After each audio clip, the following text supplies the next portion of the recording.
Started here. So, welcome everyone. It is 1 o'clock somewhere, right? We're getting started with today's next installment of MSP webinars, and today we're doing another round table style event. We're going to talk about your solution stack. So I want to, full disclosure, guys. I feel like I got hit by a truck. I feel awful. I got hit with some flu symptoms like an hour and a half before this started. So if I'm like slurring my words or jumbling things together, I'm not drunk. I'm just that out of it. My drink of choice today is Gatorade. And this webinar is not sponsored by Gatorade. All right, so I say we just kind of dive right in. We're going to talk about the solution stack. So what exactly is a solution stack? Well, that's everything that you use to offer managed services to your clients. Now, if you've got break fix clients and you're using like a solution stack for them, if you will, let's kind of include that as well. But I think right now we're mostly interested in what are you including, what are you using to make it all happen for those fully managed, like all you can eat type of clients. So Dale, we were already talking about the fact that you're using Ninja as your RMM tool. Mm-hmm. So with Ninja RMM, I know that also means you're using TeamViewer for your remote access, and with that, it's like a full-blown license. So that means you can use the TeamViewer app on your devices and all that good stuff. What are you doing for antivirus? Are you getting that through the guys at Ninja? I tried doing that through Malwarebytes through Ninja, and the version that they were selling, I was not happy with how well it or non-well it rolled out. So I went straight to Malwarebytes and did endpoint protection. So it's on the cloud console and you buy it through Malwarebytes. And so it's Malwarebytes, but it's not through Ninja. Got it. So. And I got to ask, why Malwarebytes? Like did you go through a software selection process? I did. I always found that when I was going in the break fix world to remove a malware from a computer, that I was falling back to Malwarebytes, and I was doing the different other programs and they were always failing and Malwarebytes was picking it up. So I figured, well, we'll start this off with Malwarebytes, and we've just kind of been happy with it. Now maybe someone else has had different experience, but yeah, I always found that I was using in a lot of cases, the free tool, or telling people to use that to get malware off their own computer. And then, well, we'll move on to that. And yeah, it's a little more pricey than the other ones, but I'm the type of person that will spend the extra for something that I feel is working well. Okay. And Dale, what are you paying for the Malwarebytes? It's $4 per endpoint right now, and as my endpoints increase, it's down to $2. And that's monthly. Correct. It's billed year up front, so you're committing to the full year at whatever endpoints you're in. But when it's straight through Malwarebytes, the endpoint protection is $4. But you're paying for a year at a time. Right. So if you buy 40 seats at a time, it's like just over $2,000. Okay. Got it. And check out WebRoot with Ninja, or just go straight to the InBAM. Okay. Did you check out WebRoot, or did you go straight to Malwarebytes? I went. I looked at WebRoot a little bit. I did not like how it rolled out for my clients, and I kind of said, this doesn't quite work the way I want it to. Then Okay. you use WebRoot? Yeah, Well- I've got WebRoot on my Ninja install. It seems okay. It works better than ESET for me. It tends to target viruses pretty well. But yeah, I'm with Dale. If there's malware, I almost always fall back to Malwarebytes just because it does its job very well. So Dale, what did you see? What kind of stuff did Malwarebytes pick up that your other solution didn't? A lot of the pups, the potentially unwanted programs, like toolbars and stuff that you wouldn't really necessarily call malware per se, but is stuff that has side loaded alongside Avast and a whole bunch of other things that bring those in. And the end user doesn't know that they're not malware, but of course we all know that sometimes those toolbars can pull stuff in, and Malwarebytes, of course, picking stuff like that up. I liked that I could go to the end user and say, not only is it protecting you from these threats and stuff like that, it's pulling other things off that would potentially slow your computer down. I wonder, what about like viruses inside the PST folder? Because that's one thing that, because we use SolarWinds, and we're doing the Bitdefender, dollar endpoint, but it doesn't seem to remove any of the viruses that it finds in the PST folders. It doesn't remove them, it just detects them. Most of our clients are accessing not through Outlook, they're just like in a web interface, so I don't have much to say about that because we don't really have it. A lot of them are on G Suite for their email. Yeah, because I have one in particular, they're in Outlook all day long.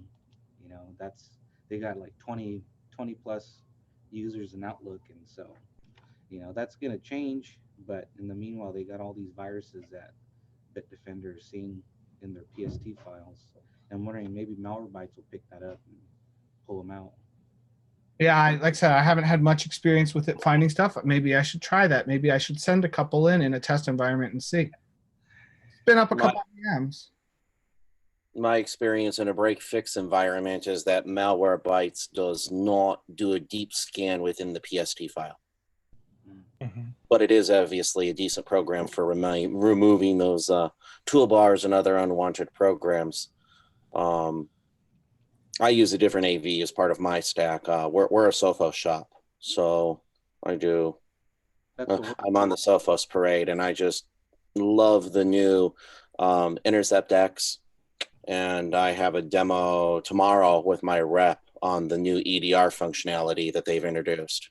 I was in some training a few months ago with Sophos, where basically, is their ransomware protection. I haven't seen anything that can even compete with that, just from my own experience. I really just like the product there. So I'm on Bitdefender using SolarWinds, but I'm migrating everyone as we speak to the Sophos solution and letting Bitdefender go. Yeah, we just partnered with Sophos recently, and we're going to be rolling it out probably next month across the board. Yeah. I love the solution. I think you guys will love it too. So, I'm going to step in here. I find it really interesting that there's so many people that are switching over to Sophos. They really are becoming aggressive with their marketing, and to be honest, they do have a fantastic solution. So the nice thing with Sophos is they have a hardware software kind of like combined. It's just awesome. So if you use a Sophos firewall, sure, you're spending like $500 to get a firewall, but I'm pretty sure that'll also include 3 years of the subscription. I could be wrong. I know Andy, if he were here, he'd be able to confirm that, because what he does is That's a 1 year, Steve. Oh, it's a 1 year at that price. 1 year. So But I still. know.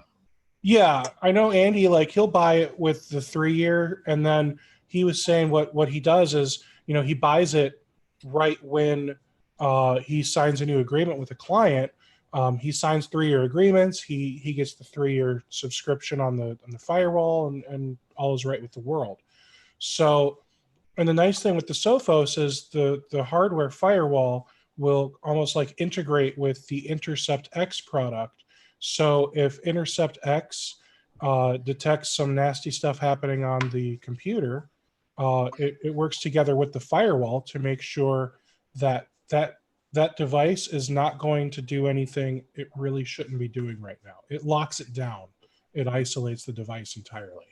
And then they've also got the Central Endpoint Advanced as well, which is their antivirus software. The Intercept X is more like a ransomware kind of thing. And they're combining those now into one product. Oh, very interesting.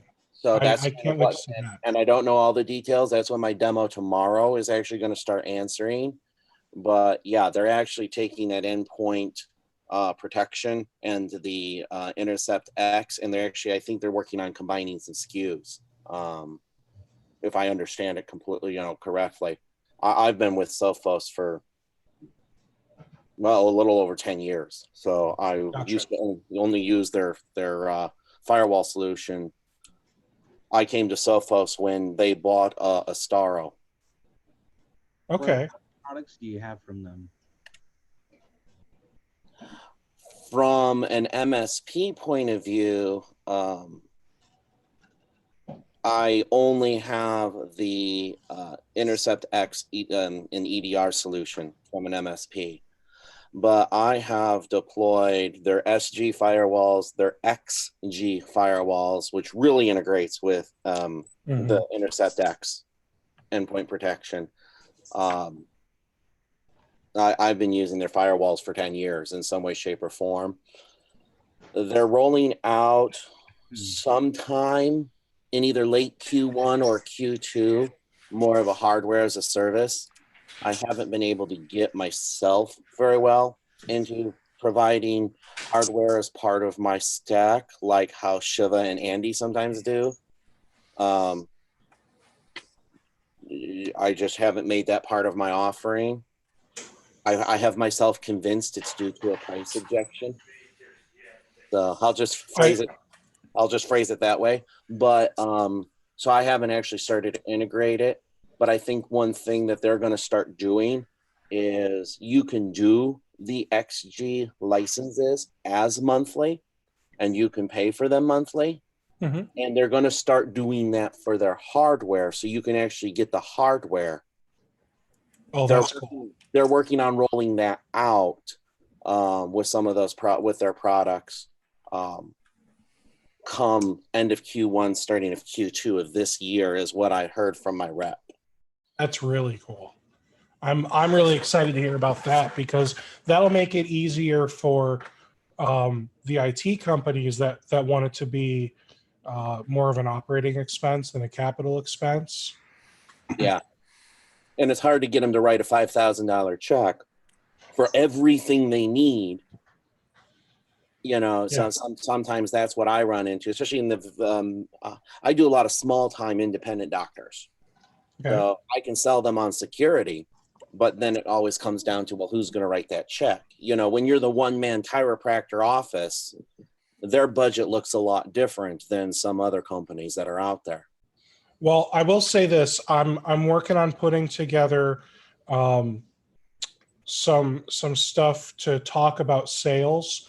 So maybe I know this is going to be a conversation that I want to have with you in more detail, Wayne. Yeah. So for those of you that are just popping in, I'm sorry. Apparently Zoom did the thing again that it did a couple times last year, where it didn't email you guys and let you know, hey, here's where the webinar's at. So I'm sorry that you're popping in a little late.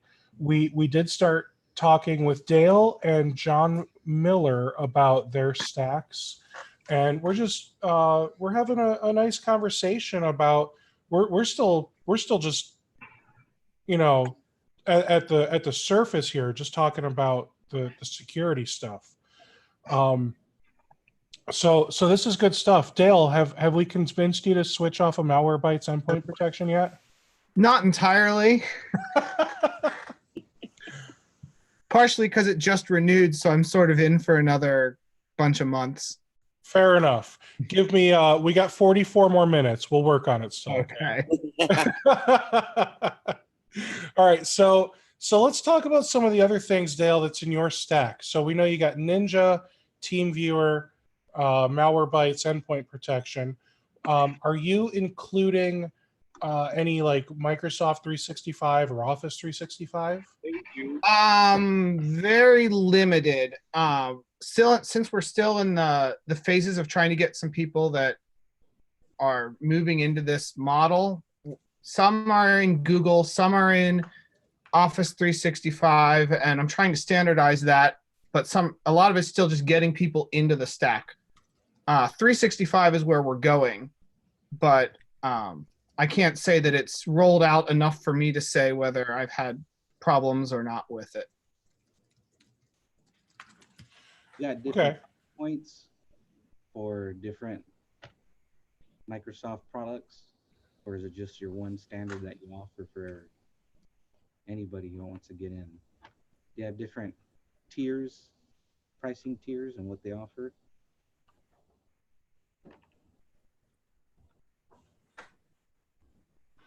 So I think the question is, are there any pricing tiers on that?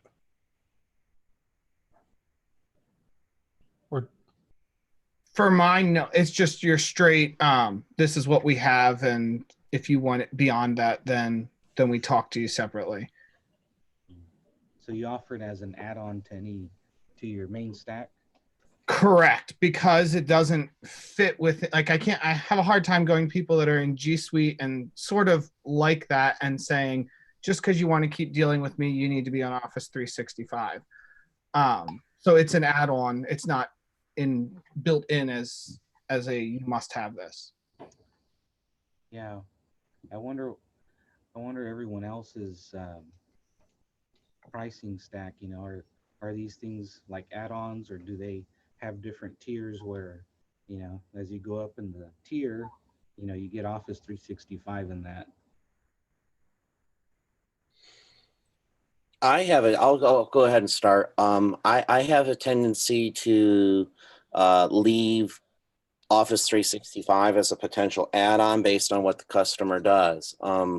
I don't have, as part of my presentation stack for the customer subscription levels, I don't have predefined plans. Lately, through the MSP webinar coaching, I've been using the calculator, and I don't put and if anything, I've used it as a sales tactic of being flexible, of I don't put my customers in a box. I'm not asking them to choose from the silver, gold, or platinum plan of one size fits all. I'm building them a solution.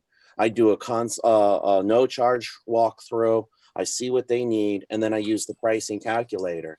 And if if they have Office 365, then I want to include that as part of my CSP bundle. Okay, I've formed, you know, I've become a cloud service provider. We all can do that.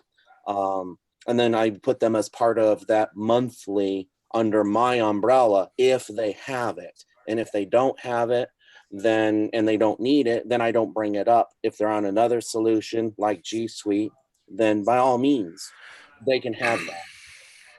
I leave that as an add-on to directly answer your question, but I take a little bit different approach of I don't bundle anything. I develop a custom plan for each client because I don't have two clients that are the same. So why should my pricing be? Yeah, I think that's what I've been running into problems with, because, you know, each customer is different and they don't all have the same, you know, wants and needs and budget. And, you know, to try to fit them, like you said, in the box is kind of stressful, because you're thinking, well, are they going to be able to afford, you know, or even upsell them to this extra stuff that they may or may not want. And then when the budget, and then I found when the budget gets tight, they start looking through the list of features, and they're starting to look at what are they really using and what can they do without, and then they want to try to cut your bill by doing things. I really haven't had too many price objections by selling it that way and receiving some of the coaching that I did to use the pricing calculator. That way I'm getting the profits I need to on the stack. But yeah, I don't include Office 365 unless they're already on it or unless I sell it to them. Okay. So I'm actually going to share a document here Quentin, your mic is broken.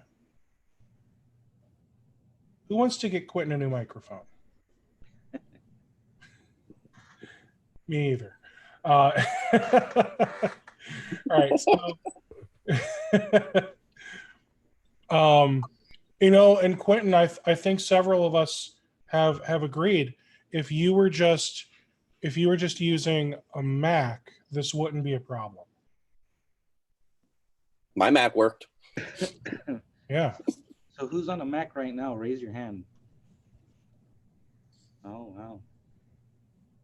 I'm on Android.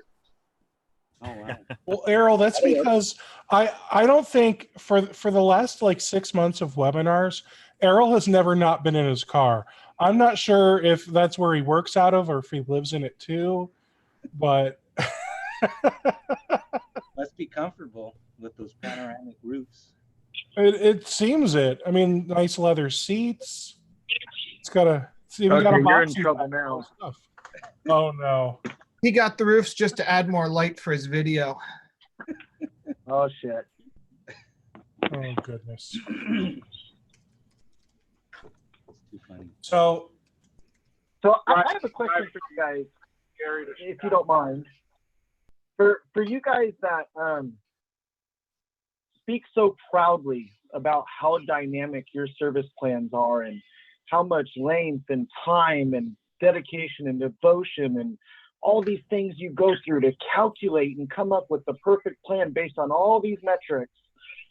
If successful MSPs are putting it in a box for their target prospective customer, what makes you feel like that's not working properly if that's what all the major successful MSPs are doing? Wouldn't you want to clone what they're doing and follow in their path to success? It just seems like everybody who really, really customizes each of their service plans is so proud of the time they waste doing that. So are you for? And I don't mean that to sound offensive. I just mean if I owned a car dealership and a very successful Porsche car dealership came to me and said, hey, we focus exclusively on the right customers that we can sell to the right time every time. Look at it this way, and you guys may not know this. Porsche is the most profitable car dealership in the world. really, Did you know that? Every Porsche car I did dealership not. is the most profitable. They may not sell the most volume, but their revenue is higher and their profit margin on that revenue is higher. And do you know why? Nobody comes on a Porsche car lot to buy a Honda, to test drive 12 cars, to nickel and dime you over $20, $30, $50. The price difference of AV antivirus A versus antivirus B, $20 a month, that's what we're going to fret over. We're going to spend 2 hours, which will cost us more, to fret over $20 a month. Go look at Porsche. The customers are happier. The sales reps are making more money, more commission, higher money than any dealership out there. The dealerships have higher profit margins and higher revenue. They may not, like I said, they may not sell as much in volume, but what they are selling is far more profitable. And they know when that person walks on the lot, they're leaving with a Porsche. I think Can I think I just respond to that and kind of say I think I have a little bit different interpretation, and we might be getting a little bit away from the stack conversation. So I don't want to be long here, but to put it towards the stack conversation, I think the reason why I do what I do, I don't spend a lot of time. I might have 45 minutes to an hour on site meeting with the customer. We do business with people that we like, know, and trust. I have to develop that rapport if that's one of the first touches that I've had with a client. My experience when dealing with independent doctors is if I come to them with a prepackaged plan, it feels like I'm trying to sell them a product versus the services and the value that our company offers. A single doctor's office is not going to need a BDR device that costs $3,000 a month. That would be way overkill for them, and it would be $3,000 a month. Come on. That's now you're just reaching. That's silly. No, the quote, I That's got a quote silly. for one of my customers, a Unitrends device. They have 5 servers that need to be backed up, and they need to protect 26 terabytes of data. So Unitrends came back to me with, as I was exploring options, figured we might get to BDR devices at one time. My cost was going to be $22.65 a month. With Oh yeah, at 26 terabytes. Exactly. Yeah, of course. So a single doctor's office doesn't need that solution. I'm not Then going to they don't wait. need 26 terabytes of data. No, They How need- critical is that they data need to them? migrate to a cloud platform that does all that shit for them. Holy, if they have I mean, 26 there's- terabytes of data, my first question would be, how critical is that 26 terabytes of data to them? considering they're a graphics manufacturing firm, very. It's Pretty I thought we were talking about a critical, doctor. right? you're talking. So you're concerned when the data is completely a derivative of their business and super critical to their business, that's not an opportunity to sell on price. It sounds like a lot of folks don't know the value of the service they're providing or understand the value of what their clients' needs are. Ooh, I have an answer. No? Yeah. Jeff, is that you? James? Yeah. So let's back up for a second here. Because I think we've completely derailed, and I love the conversation. It's a great conversation, but it's not today's conversation. How can you build a stack Another day. if you don't know what the fuck you're doing? Oh, Like, let's just call it. Ira. come on, be nice. Okay, fine. I'm gonna shut up then. Anyway, I'm sorry. I didn't mean to pull the conversation in a different direction. I hear so much pride in the customized, like one-off every opportunity things. And I'm just wondering what that pride is, because that is the fault of MSPs. I think I would disagree with you. I'm not coming from a position of pride. And I don't believe that I'm coming from a position of time wasting. This is definitely a conversation that we can have outside of this webinar, because I'm always willing to learn something if you think that you have some other knowledge that I should be taking into consideration. But as Steve was saying, that's not necessarily this moment's conversation. I think that'd be a good topic for another webinar. Yeah, that is a topic for a webinar at a later time, but not at this time. So as you guys will see, I put into the chat, and I'll put it in again just in case it got lost. There is a link to a Google Doc. You don't have to really like give a name up at the top. You can be as vague as you want, but I think it would just be interesting for us to kind of compare what's everyone using. So you'll see I've got everything from the PSA and RMM all the way down to the firewall and switches and everything else. I think it's interesting for us to look at not just what are we including in our solution stack, but I think part of our solution stack is helping us maintain that consistent level of service, right? So yeah, you're not giving them ConnectWise Manage, the PSA, but you're using it to help you manage project and tickets and time. Oh crap! I give my clients ConnectWise Manage to use as the help desk in the companies. Well, okay, but I'm sorry. You're right. You also are doing co-managed IT support. So for you, I mean, yes, absolutely. And I know Autotask even has their thing. I don't remember what Autotask or ConnectWise calls it, but they've got a version that you sell to your clients. He's right. I apologize. ConnectWise they call it Streamline. Thank you.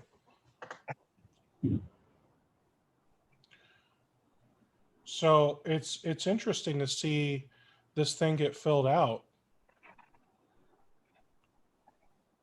So I see, someone's using Office 365 for hosted email, and then you'll also see I put a section down below for Office 365.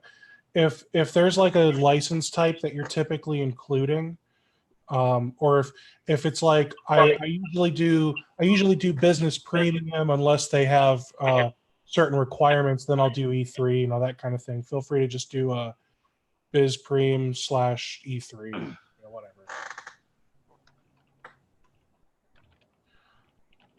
So I want to get back to the stack. So Dale, you we were talking about Malwarebytes and Ninja for you. Are you using some type of PSA or ticketing solution? We sort of have our own homegrown one that we just sort of built together that we're fill the needs that we had, and we just sort of add to it as we go. Okay. And is there anything other than the Malwarebytes endpoint protection that you're doing for security software? And not in the software world. What about managed DNS?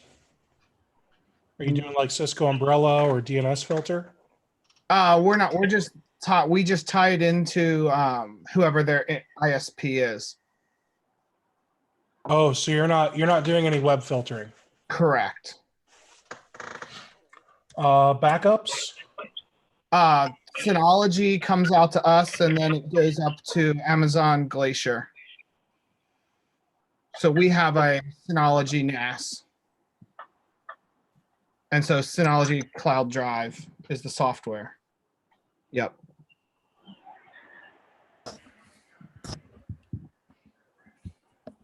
Are you doing a lot of servers?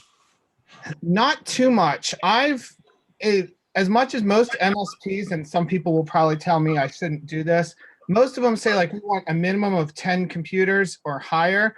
I've found that a lot of the companies under 10 computers will pay the prices, and if you're okay with dealing with that small, they don't necessarily have servers or need servers, or they're just file sharing and they're a generic NAS works. So I think I have 5 or 6 clients that have an Active Directory set up, or that type situation, whether it's cloud-based or on-premise. Excellent. Ninja. What's that doing on there? Where? E4, E3. B3? It's right next to C3 and E3. Sunk my battleship.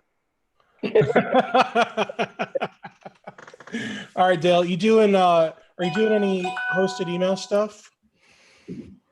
That's outside of Office 365 or G Suite. Everything's in that.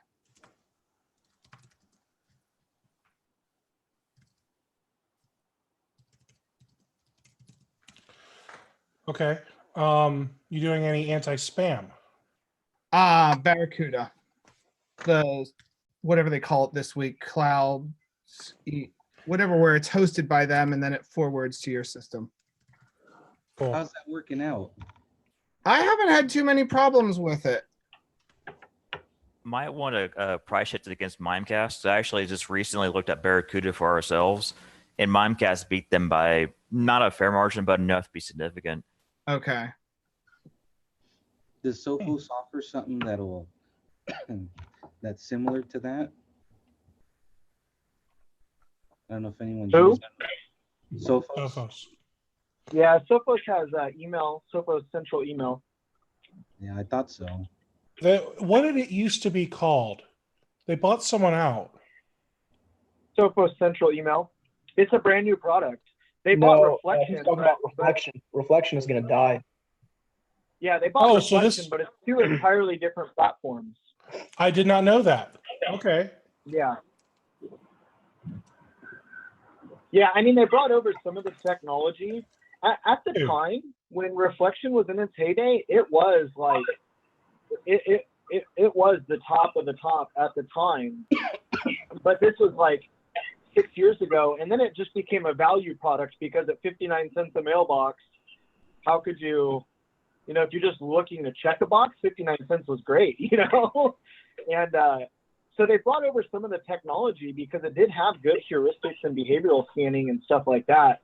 It just got left behind with some of the more modern phishing stuff, And so they brought over some of that technology into Sophos Central, but other than that, it's built from the ground up with the intention of using synchronized security and integrating with the other products.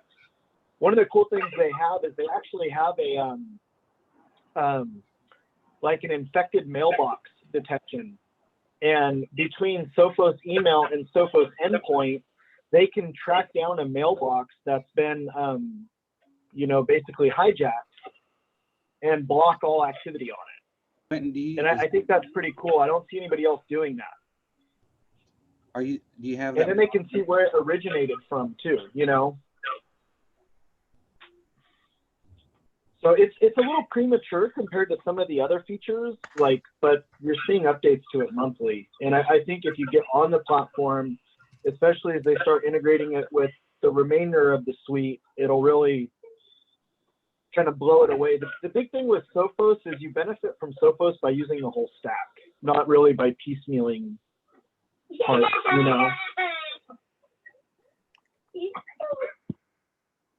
So Quentin, is that something that you have in production? You've seen it firsthand and you're using it? I have, yeah. We don't currently use it, but it's my if it were up to me, that's what I would be using. It's I was a big Sophos shop previously. I mean, we did expos with Sophos and events with Sophos, and their street team was constantly with us and going out doing events. I followed Sophos, my team from Sophos, when they left Sonic Wall. A lot of the West Coast team left Sonic Wall like 6 years ago and went to Sophos. So I followed them over at the time and then kind of stuck with them for years. And where I'm at now, we just happen to not be a Sophos shop. So whoever is doing bad things to the spreadsheet, can you please just stop? Wasn't me. Maybe grow up, because it's not helpful for anyone. Yeah, I was wondering what happened.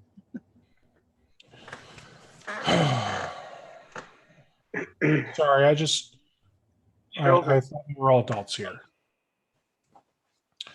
All right, so I think I've undone the chaos.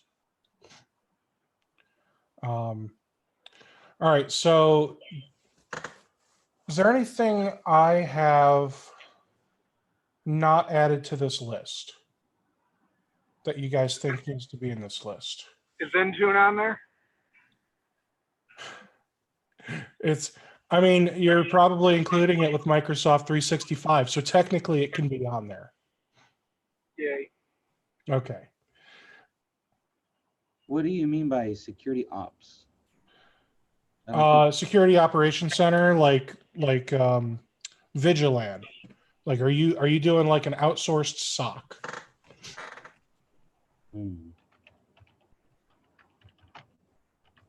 Not a lot of takers on that one. So,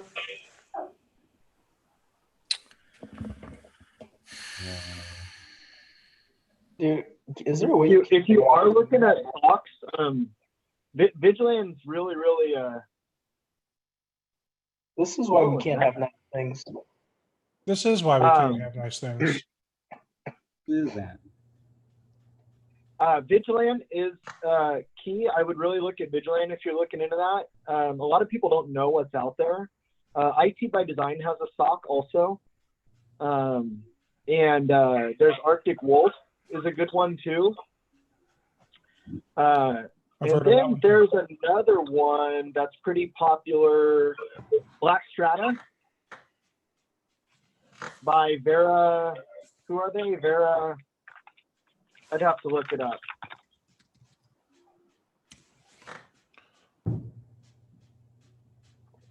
Well, what's interesting is I type in Black Strata and I get drums, Like, did I spell it wrong? No, I think I was wrong on the name. 1 second. I'm logged into the ConnectWise University, and they have them on there as a partner. Give me 1 second. Got it.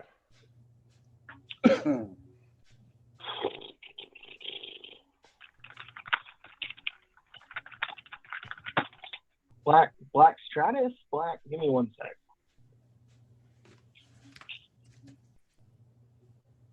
Now, is that going to be under operations or security? Black Stratus CyberShark. Stratizen. Is that it? Stratizen is another product. How do you spell that one? Z-E-N? S-E-R-A-T-O-Z-E-N. Stratizen. So you have Vigilant, Stratigen, IT by Design, Arctic Wolf. Event Tracker does a little bit of a managed sign, not so much of a SOC, if I understand correctly, but I don't know enough about it. And then there's Perch also. Perch is pretty popular. There's a million of them, but those are kind of like the big ones out there right now. So Quentin, I know that this is one of your more favorite topics to talk about lately, just because it's one of those like busting at the seams type of things with hosted socks, hosted seams, all that. If you had to pick one, what one would you pick? I mean, personally, I'm really fond of Vigilant. I talked with the owners a lot. There are some other folks on here that are in a lot of communication with Vigilant. But I remember I came to them about 2 years ago, and I said, hey, we use Sophos Central and we use Sophos XG firewalls. Do you integrate with that?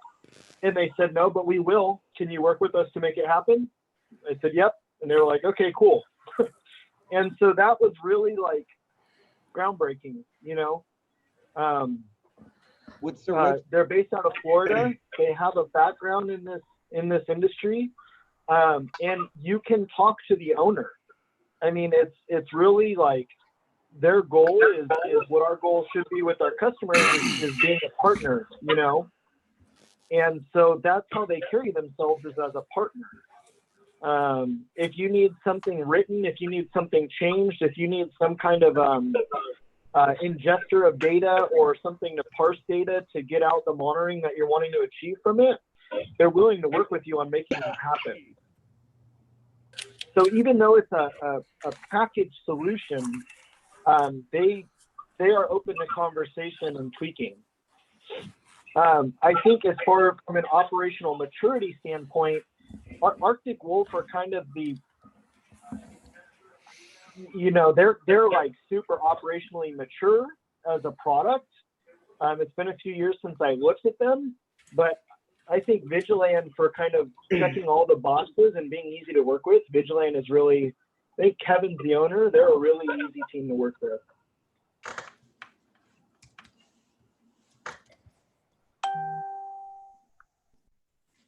They understand the industry too. They're not trying to make fools out of MSPs. MSP's big thing right now, everybody added an extra S to what they call themselves, right? We went from MSPs, now we're all MSSPs. And the reality is we're not. And Vigilant's goal is to not make fools out of any MSPs. They're there to help you and really leverage and market what your new capabilities are by bringing them on board and tuning that. Cool. All right, so I went ahead and because one person ruined it for everyone. This is why we can't have nice things, right? So I went ahead and removed edit access for anonymous people. If you'd like to request edit access, I can grant it. Or if you want to just leave comments on here, I'll find the comments and update the sheet for you manually. There's no reason for everyone to edit it. Well, apparently not. So, all right. I know one of the questions I asked before was, do you feel like there's any lines on any items that I've left out on the left here? Common sense. But you can't buy that. It's more of a differentiator than a product line. Hey, All I right, can't see the sheet. Is exclaimer on there? I'm serious. So I have a question here. I have a serious question. yeah. How many of you guys are actually using your stack in your own company? Me, I do. fully. What was the question? So all right, if you are giving out, let's look at Adam Goss, SolarWinds Bitdefender, MX Guard Dog, Office 365, Cloud Barrier Datto. He's got a nice long list here of all the things that he's doing. Is Adam, are you using all of these things internally and eating your own dog food? And that's not to pick on Adam. That's like, I was just using Adam as an example. So I'm more interested in knowing who doesn't and why. Because if you don't think that you need to be using this stuff yourself, then that's an interesting conversation we can get into. It also makes it really hard to sell that to a potential client. Yeah, I would think you'd have to use your products and know them, in and out. Definitely makes it easier to sell them if you've worked them for at least a few months. You're like, okay, I know the ins and outs of this. Yeah. So the customer's not going to get you some gotcha question where you look like an idiot. Yeah. So Adam, you said 85%. What don't you use out of your solution stack?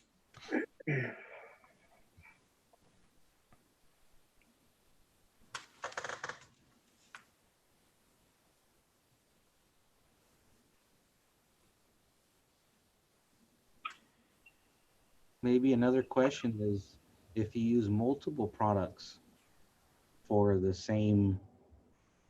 Yeah, I mean, I wouldn't expect you to have Ubiquity, pfSense, and Untangle firewalls all sitting there in your office. That would I wouldn't consider that 85% if it's just I'm not using the multiple versions. Yeah, because I could see different customers, needing a more robust, backup disaster recovery versus, a one-man business. It's not going to need something that crazy. So. Yeah, at least in my case, we sell Office 365, but we only use on-prem. It's mostly just personal preference, and the licensing costs work out differently between different things. Smaller offices, Office 365 is better for them because they don't need a full-blown Exchange license, whereas larger offices that uptime is more important to them based on their internet connection can be flaky. Their Exchange becomes more important than. I think it's case-by-case basis in some of these. Yeah. So, so Dale, I am going to pick on you a little bit, and I swear it's not for the malware bites. There's more I can pick on you for. All right, so I'm going to ask some honest questions. So you're using a homegrown PSA, and there's a lot of things here that are kind of like missing, if you will. You're muted, by the way. I got picked on for some stuff, so I figured I would make the conversation less about me and not disclose some of the other things. So. Oh, is it because it's that bad? I don't know. I just didn't feel like making it all about what Dale does or doesn't do. I figured I'd gain more from letting other people talk. Fair enough. So then let's look at Mr. Wood. P. Wood. Are you able to do microphone, Perry? No, he's not. All right. Well, hopefully you can type fast. Feel free to change it to be all panelists and attendees, so that way everyone can see your answers. So Perry, are you? So you're using the SolarWinds Bitdefender. Are you not doing any additional security software? Is that what I'm reading here? You're not doing any anti-malware or anything else? Okay. I see that you're offering Office 365 to your clients. I see that you're using SolarWinds Mail Assure. How is the Mail Assure working for you? Very well. So I'm surprised. Okay, so you are using the SolarWinds backup, and you got a Synology here. I've never heard of Church DNS. I assume it's church, right? Just spelled wrong. So it's going to be like that, huh, Perry? Next thing, he's going to send me a let me Google that for you link. So, okay, I Googled it. Here is what I see when I go to Church DNS. Love the website. That looks promising and secure. Yeah. So you can tell they're using Visual Composer and something is like broken on the pricing page. Maybe they want At you to look through it. At Church DNS, you pray you don't get a virus. So Church DNS is $28 a month, says Steve. They used to use it and they moved over to DNS filter. It's probably so what's interesting to me is so there's the Church DNS here, but if I click home, it takes me to Scout DNS. So do you have to be offering nonprofit? Like, is Church DNS only for nonprofits, or? Scout DNS is their new name. It's like it's the company that did it, and they're just standardizing on that name. I see. So apparently they don't make it easy for you to get pricing. It's at the bottom. Well, but they got like, oh, well, we'll charge you different pricing depending on what you are. Oh, yeah. So. Now that is dumb. That's how we like it, Steve. Dynamic for every situation, though. Is it, though? It makes you think you're not giving them something that's just built in a box. Steve, do you want your church to pay full price, or do you want them to get special pricing? Okay, hold on a second. That's not what I'm saying. But if we want to compare here, every church should be required to pay full price. $25 a month. And my assumption is this is covering the whole worship center, like including all the guests and everything. So I guess that's not a terrible price if you consider it's covering all of your visitors. But like, while they have a lot of categories here, when you drill down to each of them, they really boil down to education, nonprofit, and commercial. Okay. It has, like, if you look at food and beverage and enterprise and small medium, those all have the same names and costs. Oh, they've got government too. Don't forget that. So where's the MSP and reseller portion of this? That's a great question. Apparently, that is not really something they want to talk about. So it does not look like, at least on their website, they do not have any information about MSPs, resellers, affiliates, nothing. So I'm seeing more and more people are going to DNS filter instead of Cisco Umbrella. My assumption is that is purely for cost reasons. Is there anyone here that wants to disagree with that? For us, it's mostly cost, but it's partly complexity as well. So you would rather use DNS filter because it's easier to use. It's easier and it's a lot cheaper. Gotcha. Well, I think that's a fair response. A lot cheaper, I would agree with. They do charge a lot over at Umbrella, but I think a lot of it's because you're paying for that name. You're paying for the name Cisco to be attached to it. So since and the feature set, it's the most comprehensive product on the market.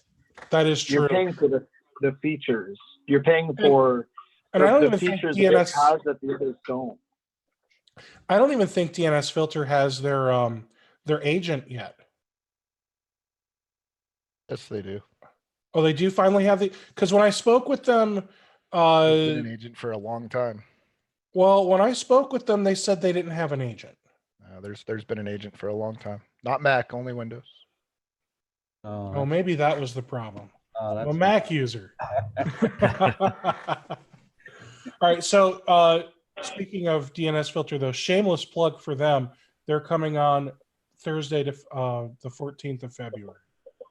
So feel free to go register for that. So we've got a few minutes left here. I'm seeing that some people really have some like all-inclusive stacks here when it comes Can to you share it so we can see? They've really filled out all of these fields. Now, what I'm curious about is, are you actually including all of this stuff within like the monthly per user price, or are some of these things additional line items? Like I'd understand if maybe like the backup is an additional line item. Yeah, I put everything together as the stack. The only thing that's not included would be email for me, and then like you were just saying, the backup. That's where things really get custom. Other than that, my per user price is probably pretty the same. It's just a question whether or not I'm including labor or whether that's a post billing thing. So stack wise, I include most everything, but I'm also using the Sophos stack, which is designed to be used with each other as much as possible. So I've heard of some really interesting, I'll just call them sales shticks, if you will. So there's the MSPs that they'll give you the all you can eat for your standard everyday support. Extras are extras. So moves, adds, changes are all basically projects, and you get to pay extra for those. But those MSPs, I'm sorry, go ahead. Maybe I was just hearing myself through someone else's microphone. So with that said, many MSPs I think are starting to include more and more in their pricing. And I think that's good because you're making it much easier for people to understand what they're paying for. If you just say my price is $200 a user, but it includes everything. And I know some of you are thinking maybe, holy cow, who would pay $200 a user? Guy Fox, do you know anyone that would pay $200 a user? I know about 4,000 people. He has 40. He's got about 4,000 endpoints in his ConnectWise, and 6,800, not 40. My bad, 6,800. But don't worry, one day I'll be as big as Brian. Oh, come on. All right, so with that said, you're including just about everything. So you'll throw in the AV and the Office 365, the spam protection, the DNS filtering, the backup hardware and software. If I recall correctly, aren't you even throwing in like some cloud stuff? Like you're building an Azure server, and Yeah. and almost So include. Azure servers are different. Oh, those are not included. No. Oh, you'd have to charge more. That's yeah. You're including all of the networking gear, Yep. and I believe. I'll even throw in a server at this point. Wow. So I mean, I think the better question for you is, what aren't you including? What is not included in your monthly agreement? Projects. Okay. And Hookers and below. so projects, and then the Azure server stuff you're not including either. Yeah, I mean, if it's a project, anything that's going to take more than 3 hours, I would consider a project. Eric wants to know if you're including Girl Scout cookies. You did not list that, so he said cookies are included. Got it. No, I would actually need to go see if my cookies came. That's a really good point. One more shameless plug. My daughter is a Girl Scout, so I strongly encourage you guys to get some cookies from her. So is her father. Her father's not a Girl Scout. Oh, you guys. Oh man. No, I just want to eat all the We try cookies. and follow like a almost raising the bar. You know, gone is the 3-tier approach. You know, what we did in those times was we allowed the customer to leverage and pick and choose what was best for them. And frankly, they're calling us because they don't know what's best for them. The clients don't know best. They don't know what they need or don't need until something's broken or until they go down. And then all of a sudden, we thought we had XYZ. No, you only had ABC, also 1A and 2C and 3Z. Those were the only items you had. Moving it to an all-inclusive approach does a couple things. What we sell as MSPs is an expectation. We sell nothing but an expectation. And if you're stripping and removing pieces from that, you cannot promise that expectation. If you're selling backups only, but no server management, how are you to guarantee that your backups are going to work? You know, how are you're not going to be able to sell that expectation. And it needs to be very clear. If you can't sell your service in 3 sentences or less, you're doing it wrong. And if you can't do that, either you don't understand it correctly or the customer will never perceive it properly. Because anything more than 3 sentences explaining what they pay that monthly bill for, right over their head. They're not going to understand that you support their servers, but not their backups, and their email, but not their spam filtering. So to take that a step further, the kind of a more modern approach is to have an all-inclusive and then an all-inclusive plus add-ons. So your all-inclusive is your backups, your antivirus, your security, your remote support, your on-site support, your server management, your desktop management, right? The whole kind of piece.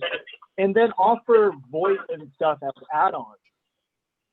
Offer a per-seat price as an add-on for VoIP, a per-seat price as an add-on for, I don't know, or maybe you develop a separate package for compliance regulated environments where you treat every compliance regulated environment the same and they pay $200 per user or whatever that per user price is to maintain your healthy margins, where it automatically includes encryption on the endpoint, encryption on the servers, encryption in email, things like that. But by having an all-inclusive package, you're guaranteed to know and understand what the client has so that you can promise that expectation. If my stack is the same across every customer, think of In-N-Out, right? You go to In-N-Out, they have the same 4 menu items at every In-N-Out. They bring on a new employee, they're trained, ready to go, and at the counter within a week, or on the fry line, or on the burger line. Everybody has their key place and point. They use the same products, the same everything everywhere. You can expect that when you go through the drive-thru, it's 2 minutes from the time you ordered to the time that you get to the window, and the burger is the same every time. That is the goal. Also, because now you're bundling so much in, you can focus on a value-based sale. You're not nickel and diming antivirus and BDR and 10 cents here and 20 cents there. You're selling a solution. And then you can really hide your margins behind that. We are businesses. We have to be profitable. We have to have money. We have to have reserves, and we have to have operating costs. And if we're out there promising our customers we're going to have the best service they can expect, it costs money to achieve that. So by doing an all-inclusive approach, you're really leveraging yourself to include more margins kind of behind the scenes, if that makes sense. If you're selling on a line item approach or not including certain things, there's not as much value to your package, and it tanks your margins. So I got one question. So Yeah. what if you have customers that don't really fit the all-you-can-eat or can't afford something like that? Do you end up dropping them in the long term, or do you still keep them, or Bye-bye. Not a candidate. We drop them like a bad habit.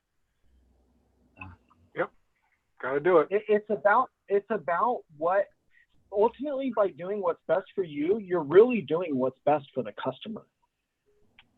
Yeah. Because it allows you to leverage and achieve that expectation. You're not doing anything wrong. There's nothing bad about it. You know, and I'm not trying to go on the spiel of that whole thing again, but for us, that's we include it, kind of to go back to Steve's question about including it. That's why we include it all in the stack.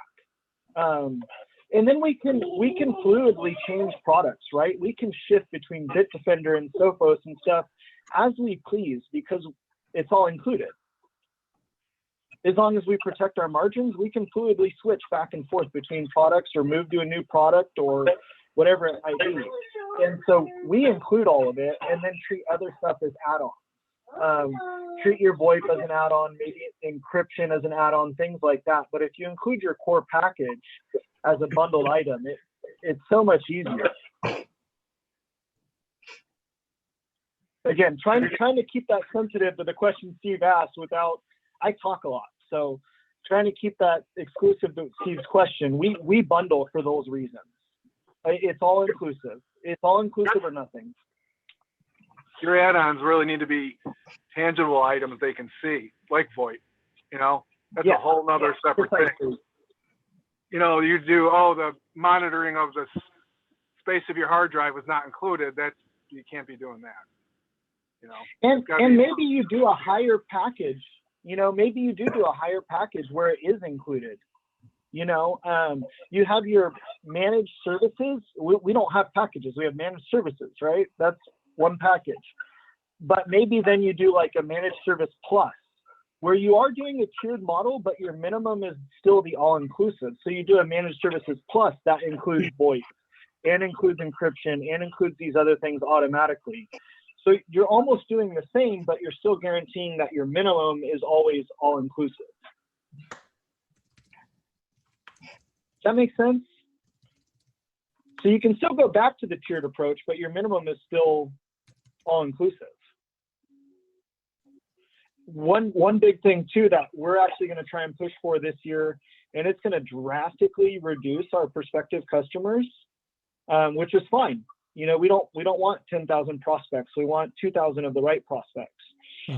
Is moving one step further, and then our next all-inclusive plan is boiled down to one price per month that includes the price to just come in and gut everything. So if the desktops don't meet our standards, you know, or not even don't meet our standards, because they're always going to have to meet our standards, but meet our, you know, the server, if we want it reconfigured, the desktops, they all need to be replaced. We come in, boom, here's your per user price per month, includes everything. Nice. Well, thank you, Quentin. Keep an eye on that document. More and more people are requesting access to update it.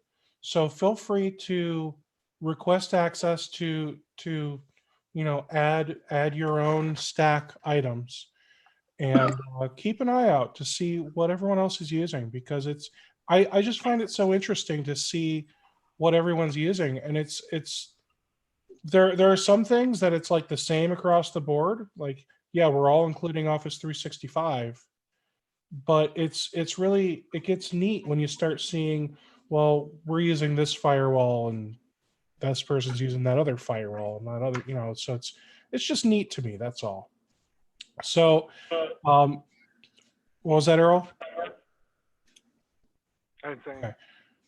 So, with that said, we are actually 11 minutes over. If you want to continue the conversation, just hop into the Zoom room. If you're a member of MSP Webinars, you have access to that. And otherwise, I will see you all at the next webinar. I do hope you guys have a great weekend, and I'll see you next week. Take care.